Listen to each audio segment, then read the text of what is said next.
Cody Rhodes and Roman Reigns. I brought this up last week. I brought it up on Saturday during our watch party. I'm bringing it up here again today. What's the deal? How does the company treat these two guys going forward? I have pitched, the question out to you, who's the number one babyface in the company? Now, when I said that on Twitter last week or Saturday night, right after the end of SummerSlam, it was 99% people said Roman Reigns. I have YouTube comments from our shows from this week that I'm going to put up because I said I would do that. I'm going to do that. But before we get any further, just want to take a few moments here to acknowledge the passing of Kevin Sullivan, who passed away, as we learned earlier today. And Kevin Sullivan is someone who has fingerprints all over the wrestling industry. Maybe more well known for his fingerprints all over the wrestling industry by wrestlers and by those in the business even more so than fans. And fans who know. But what he was able to contribute in his mind and with his body behind the scenes is unreal. He had the book for WCW, 96, 97. Yes, we saw him as an on-screen character, but man, he was involved in a lot of stuff. He's involved in the NWO stuff. He's got a lot of things that I think you'll hear in tributes, over the next couple of days from people who worked with him. Other wrestling historians who can talk probably better than I can, honestly, about him. Even going back to his days in Florida and the gimmick he did where very demonic, that it was kind of taboo to talk about Satan and praising that. And he went down that road and he did it so well and such a dark and deep character that was, I don't want to say ahead of its time, but different than anything else really going on at the time and very believable in what he did and what he brought to the table.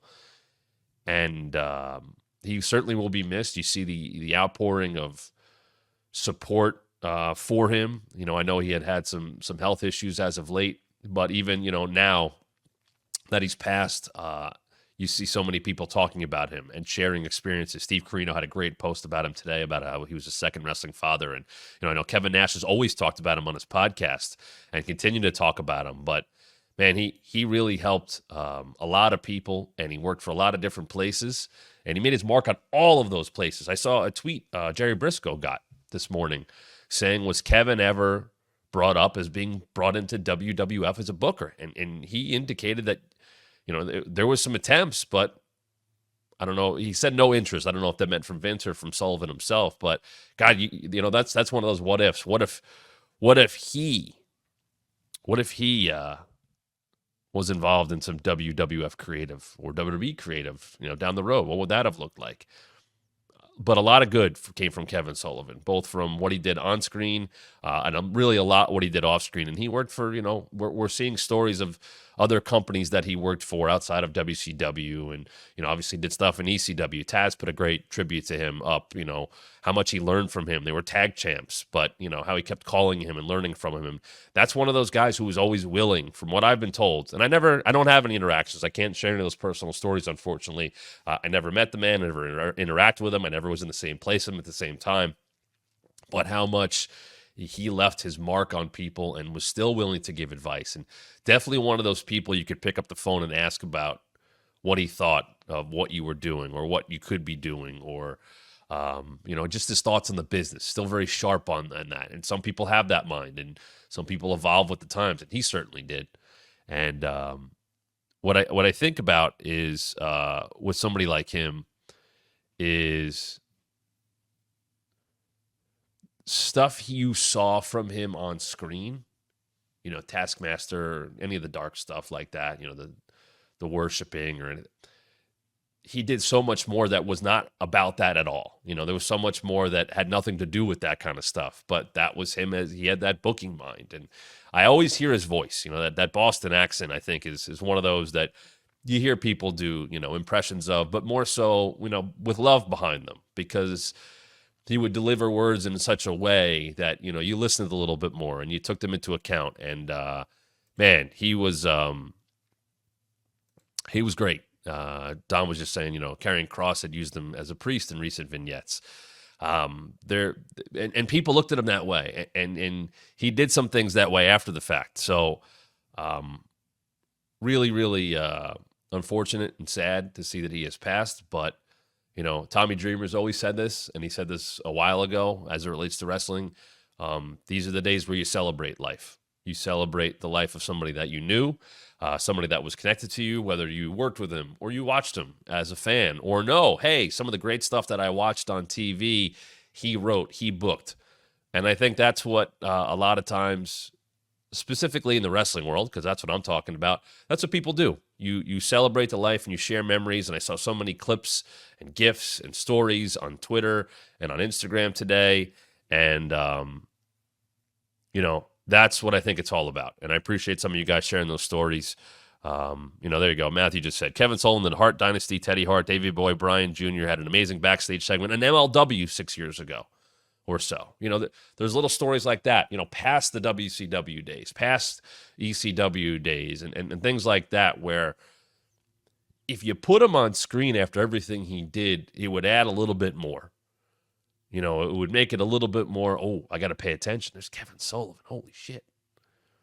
So when he had gotten to that legendary level and people respected everything he did, when you would see him make these appearances in other companies, because of that, that gave everything a little bit more juice. There was more to it. And listen, I think you're going to continue to see those celebrations of his life and his career and the people he interacted with and touched along the way.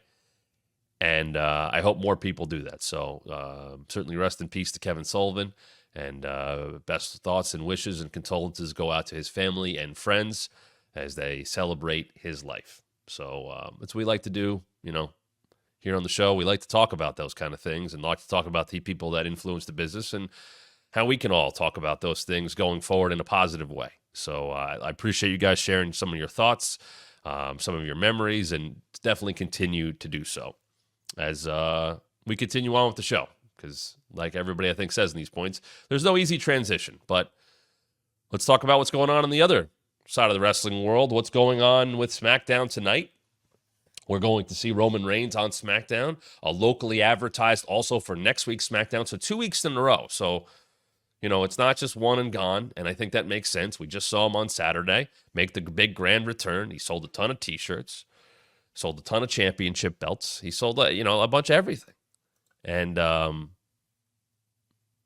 listen, when someone makes that kind of impact that quickly, there's a reason we're having the conversation about Roman Reigns, who we haven't seen since night 2 of WrestleMania, showing up at SummerSlam, selling out a bunch of championship belts and selling out a bunch of T-shirts and all this stuff and doing unreal social numbers. Because now it's talking about the metrics. And I know Conrad had his whole thing about it, and he was very Cody. And listen,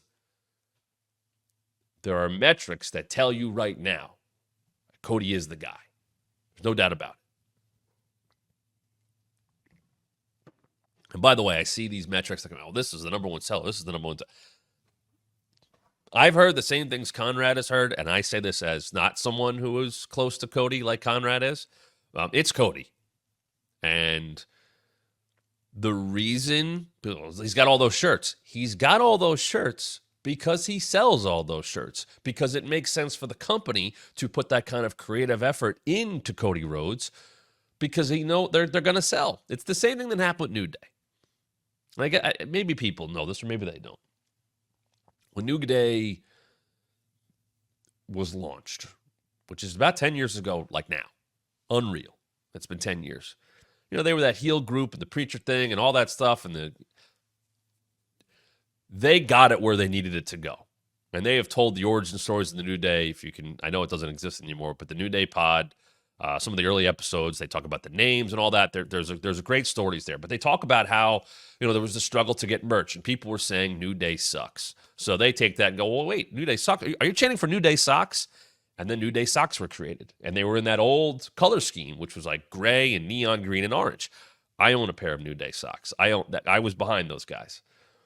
As I've talked about many times in the show, what they mean to me. as humans, as friends, what they did for me when I was with them in WWE. But I was a fan of all of those guys, and I bought the New Day socks. And then there's a shirt, and then they formed into the group that I think people knew and loved. And then here comes shirts, and here comes more shirts, and here comes unicorn heads, and here comes booty. They got all that stuff because it sold. They got more opportunities because they were selling everything they put out there. And all of a sudden, there's 3 New Day shirts at a time, and there's, Bootios and FYE, and there's unicorn, these things, and the Bootio lunch, the Bootio cereal box at WrestleMania 32. That's all because it's sold. You have to prove yourself to the if you're not a feature act, right? And there's been great stories told on podcasts from first-person accounts or second-person accounts of, well, I went to creative services, and this is what they had for me. This is what my look's going to be like. This is this. This is that. I saw one the other day, a diesel thing that was put together. It looks completely different. Actually, I had kind of like Joker colors. And Kevin responded, I had them make that jacket for me. But those things change. One of the first things we ever posted on the Wrestling Mat 23 account was markup or workups that I took pictures of from the WWE warehouse of the Hart Foundation and their logo and what the original barbershop is going to look like.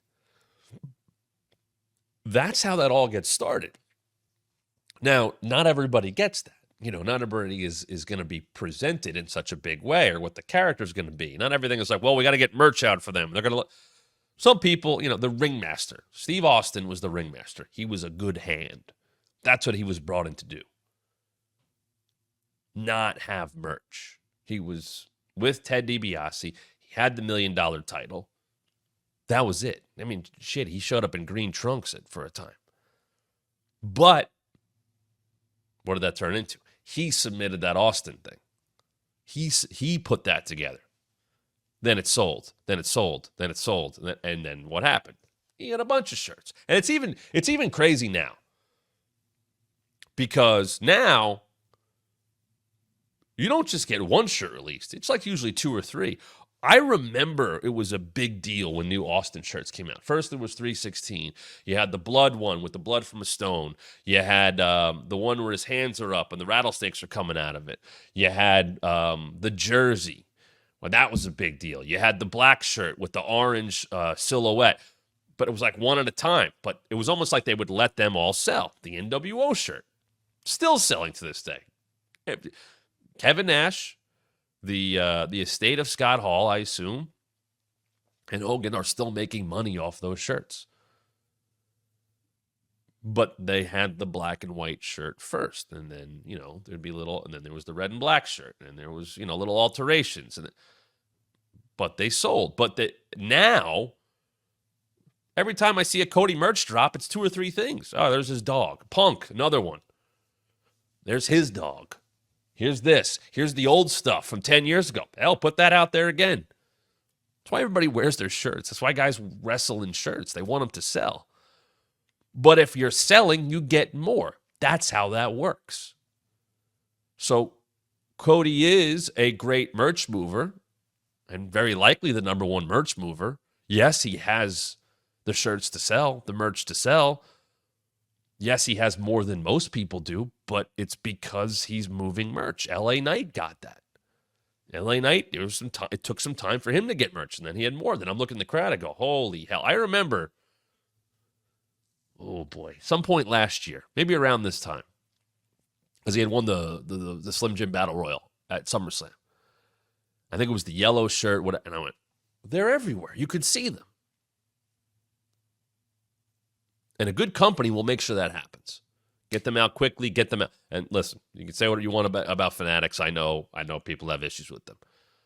But it's about getting that stuff out so it can be on the merch stands. It's why you see Cody Rhodes or CM Punk put those videos up on their social media of signing all that stuff. Why? Because there's demand for it. And when you're a top guy and you're moving that kind of merch, okay. And other people have done it as well, and they sign cards that get inserted. But Cody's doing that at every show he's on because they go put that out on the merch stands and they sell. the weight belts, the pictures, whatever it may be. Cena did the same thing.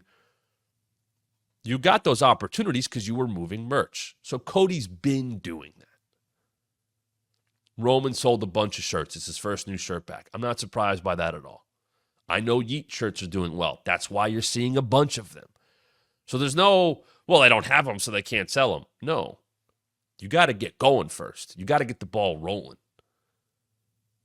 If you're a top guy or a top girl or whatever you want to say, Rhea Ripley, same thing. Sold a ton as a heel. She's going to sell even more now as a babyface. But that stuff sometimes has to be seen first before you really get that opportunity. And like I said, some people who are going to be presented as main eventers, hey, as part of this, you're going to get this shirt, this hoodie, this jacket, this thing. Oh, this is a special edition thing. You're going to get this title. What? They know that ahead of time because they know how much money and time is going to be given to certain people.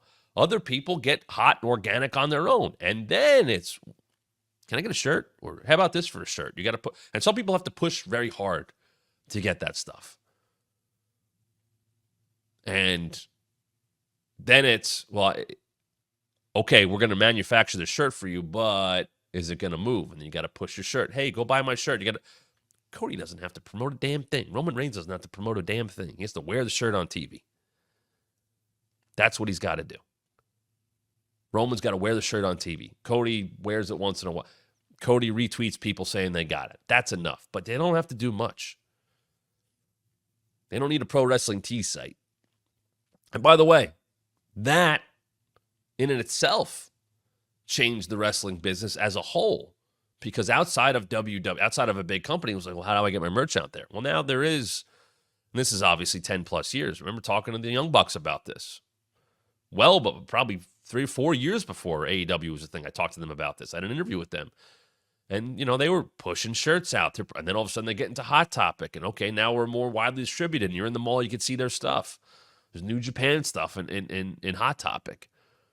All that stuff was not around 20 years ago outside of the big companies. And now it is. Now it's the norm. And hell, Matt Cardona's come on here. He's been posting clips of this seminar he recently did saying, yeah, you can get ready for your match and talk it through. If you're not at that merch table pushing merch, I don't know what you're doing, because you can make more money sitting at that table, talking to people, pressing flesh, making connections, selling your T-shirts, your signed stuff, whatever, than you do wrestling. It is a grind. It is a business. Your brand is who you are, and it's more than just matches. Give people a reason to spend more money on you. They came to the show to watch you wrestle or just to go to the show. Now you're trying to get more money out of their pocket because you want to make a connection with them, and you want them to follow you and follow your career and follow where you go and go spend more money on you. That's all part of it. Colt Cabana, good God, how many T-shirts did he put out all the time? When he had a finger infection, he came in with a shirt for it. Save Colt's finger. Did it have any relevance 3 months after the fact when he was healed? No, but people bought the shirt.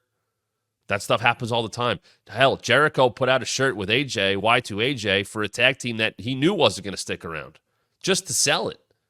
But typically, you put out stuff because it enhances your brand. I said the other day, whether it was on the show or to somebody, I was like, Roman will be wearing a new shirt if he comes back on Saturday. And that will be posted probably immediately when he walks out. And it will sell a bunch of shirts. But Roman can do that, and Cody can do that. Hey, this is Matt Camp. Thanks for checking out one of our recent clips from the Wrestling Mat. Why is someone so close to The Rock kind of throwing Cody under the bus? Yeah, a lot of people won't engage with Jim Cornette. I did, just because I have a mark for Jim Cornette. And Please subscribe right now. Hit the like and turn on notifications so you don't miss a thing. And I think you should listen to your TV partners. Let me tell you about WWE and a little insight. More subscribers means more content. And make sure you follow us on social media at WrestlingMat23 on both Twitter and Instagram.